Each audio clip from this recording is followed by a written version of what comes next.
কি হয়েছে কাজরি? একটা কাজ ভালো করে করতে পারো না? আরে মা হতে চলেছে, যদি কিছু হয়ে যায় তখন?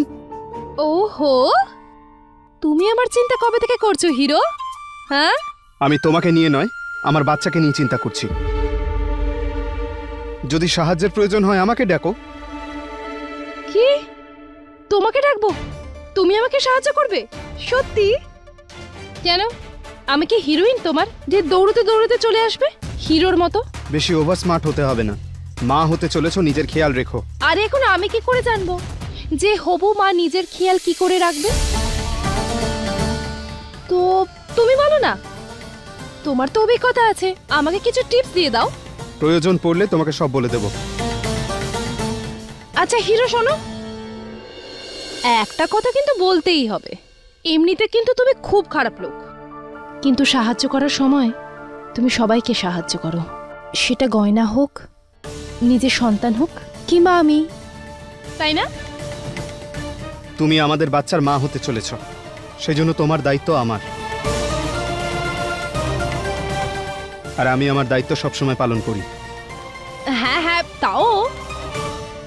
আরে গয়না, ভালো হয়েছে তুমি এসেছো। কাজরিকে একবার বুঝিয়ে দাও যে মা হতে চলেছে তার নিজের খেয়াল কি করে রাখতে হয়। ও এখনো কিছুই বুঝতে পারছে না।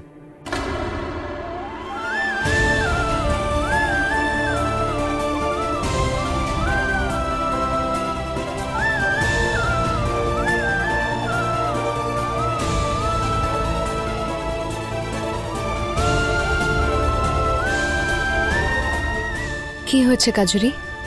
তুমি এভাবে কেন দেখছো? কিছুই না, আসলে পুজোর আয়োজন করতে হবে তো, আমি বৌদিকে সাহায্য করে আসছি। হে ভোলানাথ, আমার মনে কাজরিকে নিয়ে এরম অদ্ভুত চিন্তা ভাবনা আসছে কেন? সব ঠিক আছে তো? ভুল করে হয়ে গেছে, ক্ষমা করে দাও। আর এই যে শাড়িটা নষ্ট হয়ে গেছে, ধুইয়ে নিও। যদি পরিষ্কার না হয় বলে দিও, আমি টাকা দিয়ে দেবো। তুমি আমাকে টাকা দেবে? তুমি কি জানো আমি কে? আরে তোমার শাড়িটা নষ্ট হয়ে গেছে, তাহলে তার দাম বলবে না, শুনবে। তুমি শোনো, এতবার বন্দুক চালাবো যে তার গুলির আওয়াজে শোনার শক্তি বন্ধ হয়ে যাবে। চলে যাও এখান থেকে। এই নাও।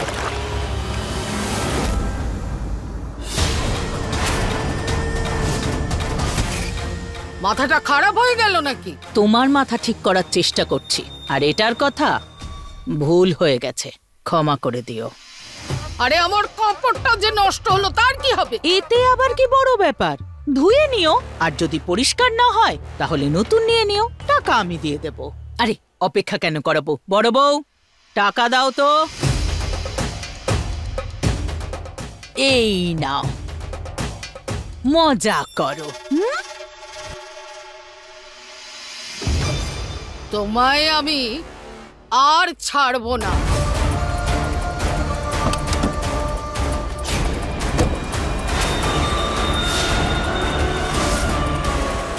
আরে আর আপনি কি করছেন? বন্দুকটা সরান না। কমলা, তুমি সরে যাও সামনে থেকে। আমিও তো দেখি কত বড় সাহস। তুমি জানো কার সামনে দাঁড়িয়ে আছো? রাজেশ্বরী দেবী রাঠোর। একবার যদি বন্দুক তুলে নেয় তাহলে গুলি না চালিয়ে নামায় না, বুঝেছো? আরে তো দেখি তোমার কত সাহস, চালাও গুলি। হ্যাঁ দেখো। আরে পিছিয়ে যাচ্ছ কেন? গুলি চালাও। ঝগড়া করছো দিদি। ছাড়বো না। হ্যাঁ এবার আপনারা শান্ত হন, ছেড়ে দিন না। তাছাড়া আমরা তো মন্দিরে পুজো করতে এসেছি, ঝগড়া করতে তো আসিনি, ছেড়ে দিন না। হ্যাঁ হ্যাঁ, ছাড়ুন। তোমার উপর দয়া করে ছাড়ছি।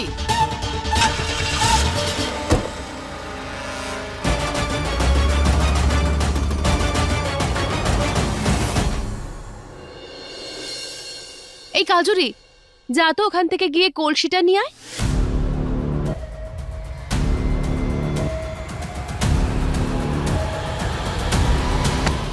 কাজরি, সাবধানে।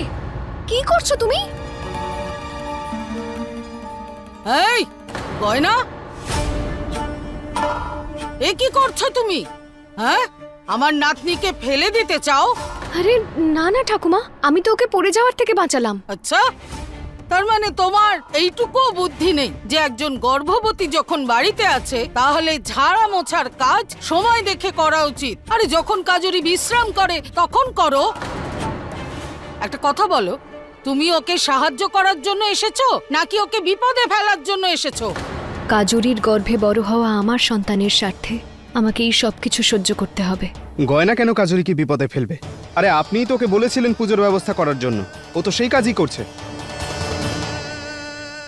আপনি প্লিজ গয়নাকে কিছু বলবেন না। বাবা জীবন, তুমি একটু বেশি ওর পক্ষ নিচ্ছ না? কেউ হয় নাকি ও তোমার?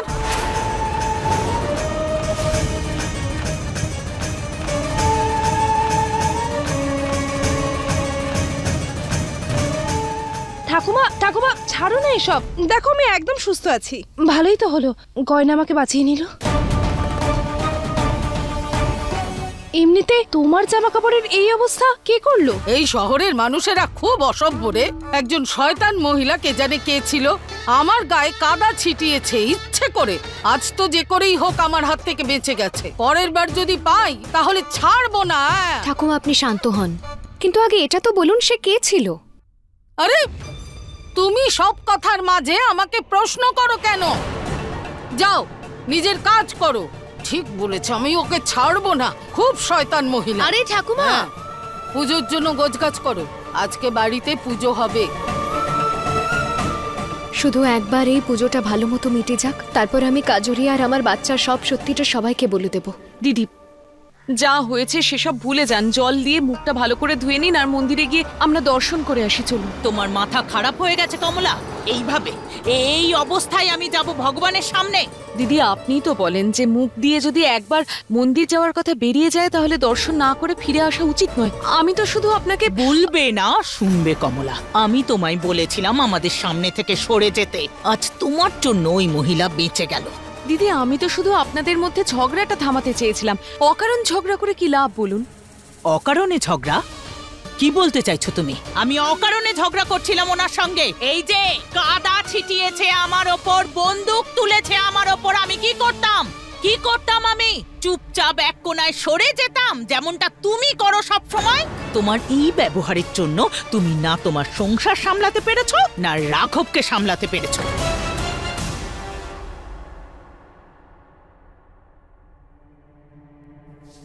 কাজরি, এই পুজোটা শেষ হওয়ার পরেই যেভাবেই হোক ঠাকুমাকে বাড়ি পাঠাতে হবে তোমাকে। ওনার এখানে থাকা ঠিক নয়। কেন ঠিক নয়?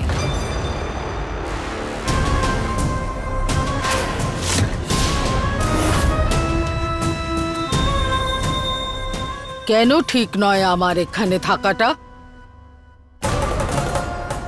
কোনো সমস্যা আছে নাকি? না না ঠাকুমা, আপনি এরম কেন বলছেন? কোনো সমস্যা নেই ডাক্তারবাবুর। আসলে আপনার গায়ে কেউ কাদা ছুঁড়েছিল না, তাই জন্য ডাক্তারবাবু চিন্তা করছিলেন।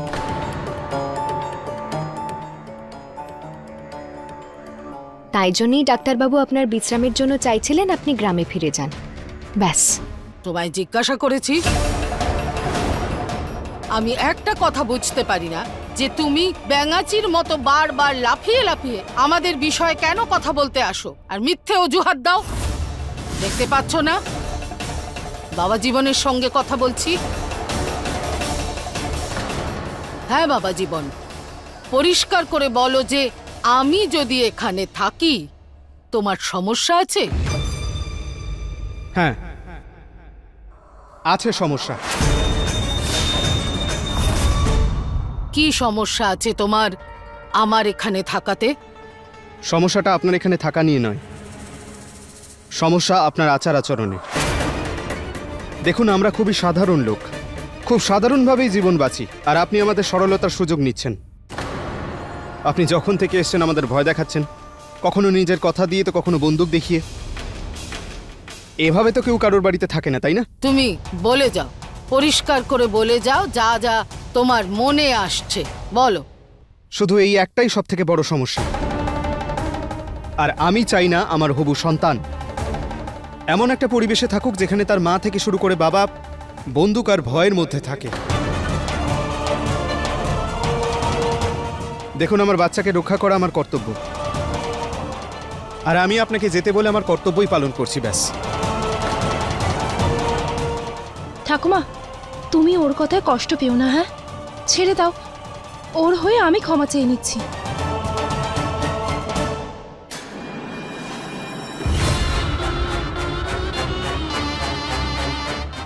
আমি কেন রাগ করব? ক্ষমা চাওয়ার মতো কোনো ব্যাপারই নেই। এই কাজরি, এই যে তোর স্বামী খুব সাহসী। আমি তো নিজেই খুব খুশি। আমার বিষয়ে সবকিছু জানা সত্ত্বেও ও আমার সামনে সত্যি বলার সাহস রেখেছে। সাবাস। আমি মিথ্যেকে ঘৃণা করি, সত্যিকে নয় বাবা। এখন যেহেতু বাবা জীবন তুমি এত সাহস দেখিয়ে আমার সামনে এত কিছু বললে, তাহলে আমারও তো কিছু দায়িত্ব আছে। দিদি শাশুড়ি হওয়ার সুবাদে আমি আমার বাবা জীবনকে কথা দিচ্ছি, বন্দুক ওঠাবো না। হয়েছে? খুশি? আর তো কোনো সমস্যা হবে না নিশ্চয়ই? আমি এখানে থাকি? হ্যাঁ। সাবাস। এসো, তুমি কাজরির সঙ্গে পুজোতে বসো।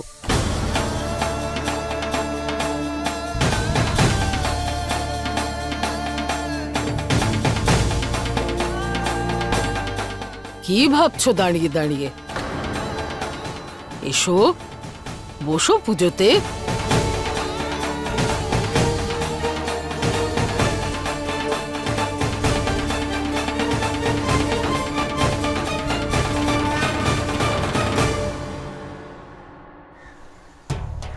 আমি কাজরির সঙ্গে পুজোয় বসতে পারবো না গয়না।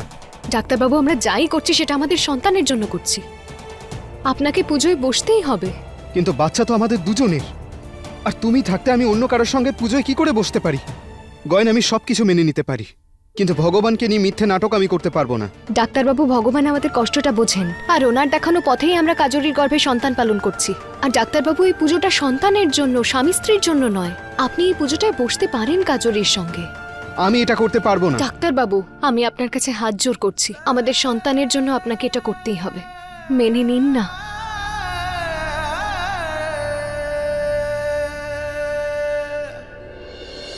আরে, কোথায় চলে গেছিলে তোমরা? পুজোর জন্য দেরি হয়ে যাচ্ছে। কোথাও নয় ঠাকুমা, ওই আসলে হয়েছে কি, ও তো চপ্পল পরেছিল তাই না, ওটা শুধু খুলতে গেছিল। পুজোর জন্য বসি আমরা।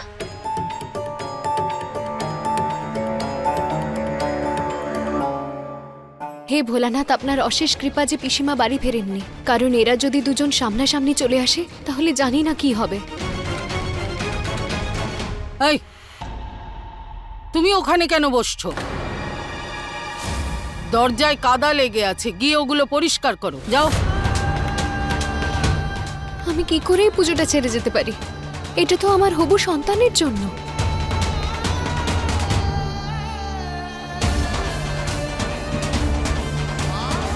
হ্যাঁ,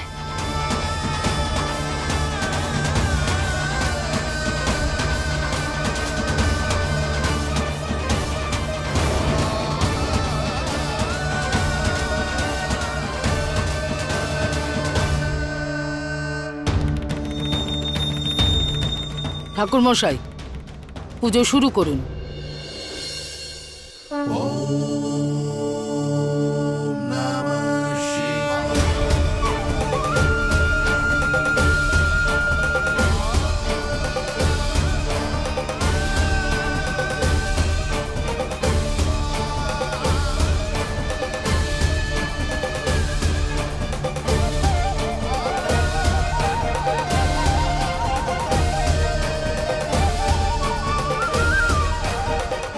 গয়না,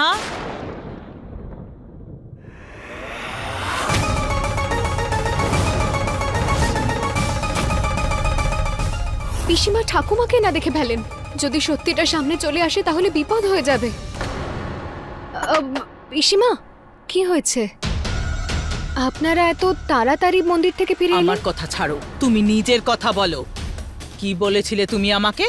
তোমার কোমর ব্যথা করছে তাই তুমি মন্দিরে যেতে পারবে না। এইসব কি? ঘর মুছতে বসে গেছো? তুমি কি বুঝতে পারো না? ভুলে যাও তোমার পেটে বাচ্চা আছে। তোমাকে বারণ করেছি তো এইসব করতে। তাহলে পিসিমা, আপনার আপনার শাড়িতে এত কাদা লাগলো কি করে? আরে কাপড়ে কি দেখছো? গয়না মুখেও লেগেছিল। ওই একটা পাগল বুড়ি এই সব কিছু করেছে। এই যে তোমার কমলা মা বাঁচিয়ে নিল ওকে, না হলে তো ওখানেই আমি বসিয়ে দিতাম। একবার ওই বুড়িটাকে যদি আমি পেয়ে যাই, ওকে আমি ছাড়বো না। দাঁড়ান পিসিমা। গয়না, যা কিছু বলার আছে আমাকে পরে বলো। আমি এখন গিয়ে আগে স্নান করি। এই কাদা লাগা কাপড় পরে গা ঘিন ঘিন করছে। পিসিমা, আমার কথাটা শুনুন। আসলে আসলে পিসিমা, পিসিমা শুনুন।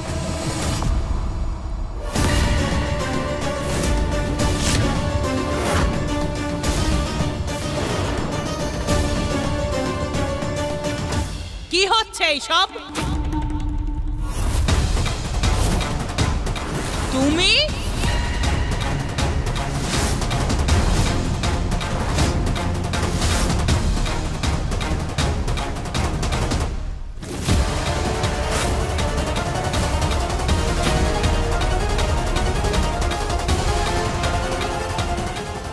তুমি এখানে কি করছো?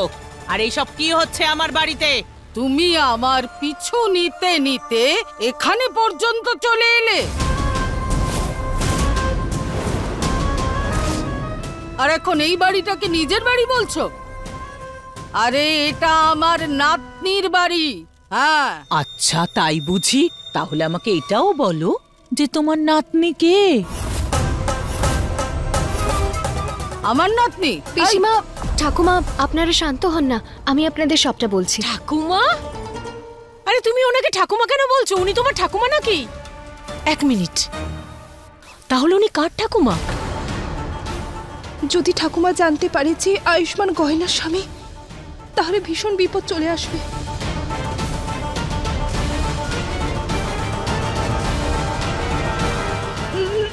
আমার ঠাকুমা।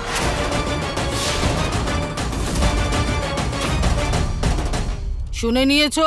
হ্যাঁ, এই কাজরি আমার নাতনি, আর এখানে আমি ওর হবু সন্তানের জন্য পুজো দিচ্ছিলাম, যেটা তুমি এসে আটকে দিলে। সবে তো আমি পুজো আটকেছি, এবারে দেখো কিভাবে আমি তোমায় বাড়ি থেকে বার করে দিই। কারণ এটা হলো আমার বাড়ি, আর এখানে আমার ইচ্ছের বিরুদ্ধে না কিছু হতে পারে, না কেউ ঢুকতে পারে। তাহলে এটা বলো, তুমি আমার বাড়িতে ঢুকলে কি করে? তার মানে কি আমার নাতনির সাথে দেখা করার জন্য কারুর অনুমতি নেওয়ার দরকার আছে নাকি? তবে একটা কথা, তোমাকে দেখে মনে হচ্ছে যে তুমি এই বাড়ির সব থেকে বড়, কিন্তু তোমায় কেউ শেখায়নি অতিথির সাথে কিভাবে কথা বলতে হয়, কেমন ব্যবহার করতে হয়।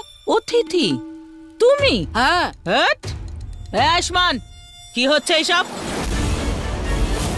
হে ভোলানাথ, যদি পিসিমা জানতে পেরে যান আমাদের সন্তান কাজরির গর্ভে বড় হচ্ছে, তাহলে তো সর্বনাশ হয়ে যাবে।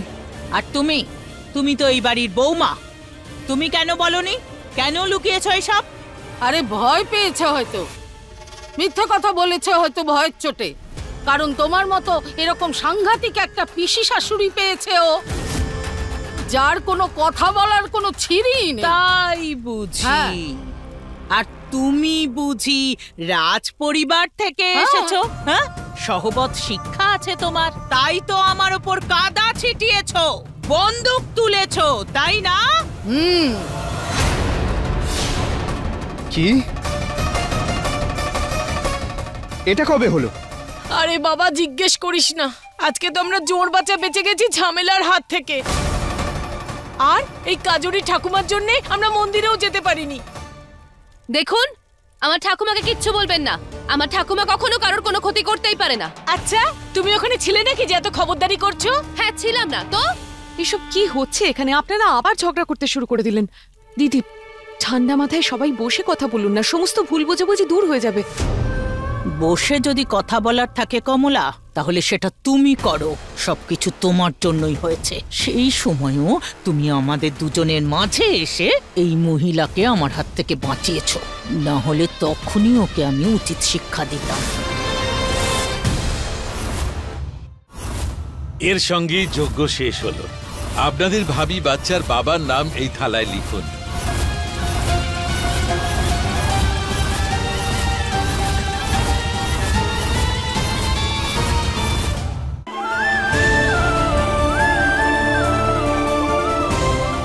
সরে যাও সামনে থেকে। আরে বাপ রে বাপ, তোমার মনে হচ্ছে আমার ওপর এই জানকী দেবীর ওপর কাদা ছেটানো সামান্য ব্যাপার? এত বলেছিলাম তো, ভুল হয়ে গেছে, ক্ষমা চেয়েছিলাম তো। দেখুন, ওনাকে ভালো করে বুঝিয়ে দিন, উনি বাড়াবাড়ি করছেন কিন্তু। এই আমরা কেন বোঝাবো? বোঝাবে তো তোমরা। আমি তো ওনার বয়সকে সম্মান করছি, না হলে আমার দিদির দিকে কেউ আঙ্গুল তুললে না তাকে আমি ছেড়ে কথা বলি না। হ্যাঁ,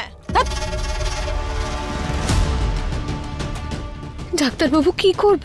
কিভাবে শান্ত করব আমরা? ওনাদের কিভাবে থামাবো? গয়না, সত্যি বলতে কি আমিও কিছুই বুঝতে পারছি না। আমি কোনোদিন ভাবিনি ওরা যখন একে অপরের সামনে আসবে বিষয়টা এভাবে কন্ট্রোলের বাইরে চলে যাবে।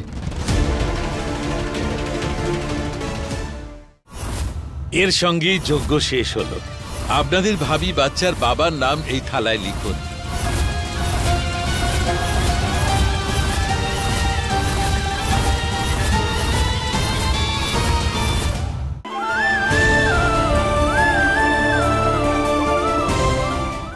এরা তো এমনভাবে লড়াই করছে যেন অনেক পুরনো শত্রু। আর দেখো, ঠাকুমার তো মনে হচ্ছে যে আমি কাজরির স্বামী। ভালো হয়েছে পিসি বিষয়টা বুঝতে পারেনি। ভেবে দেখো, ওরা জানে না তাই এভাবে লড়াই করছে। ওরা আমাদের বাচ্চার কাজরির সত্যিটা জানতে পেরে গেলে তখন কি হবে?